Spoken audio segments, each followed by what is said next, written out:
Radovan Mijajlović, generalni direktor Somborske fabrike, istakao je da fabrika akumulatora Sombor oko 70% svojih proizvoda plasira van granica naše zemlje i da će tako biti i u 2010. kada će glavni kupci biti iz Rusije. Znači, akumulator je jak, kvalitetan, modernog dizajna, ima odgovarajući asortiman i to su prednosti zbog čega Rusi vole naš akumulator. Znači, Black Horse je jako poznat na tržištu Rusije i u zadnje 2 godine to je brend koji se najviše uvozi u Rusiju. Znači, svi ostali evropski svetski proizvođači akumulatora su pali sa svojim izvozom u Rusiju, Black Horse je porastao i to značajno. Rusi već godinama posluju sa fabrikom akumulatora Sombor, a na ovako veliki posao odlučili su se najviše zbog kvaliteta ovih proizvoda.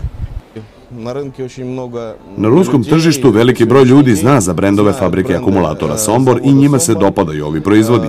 Proizvode se 3 linije akumulatora, od kojih je svaka različitih dimenzija i sve 3 linije somborskih akumulatora se odlično prodaju. Fabrika akumulatora Sombor investirala je u novu tehnologiju kontinualnog livenja, koja se pokazala kao superiorna u pogledu kvaliteta akumulatora u odnosu na druge sisteme.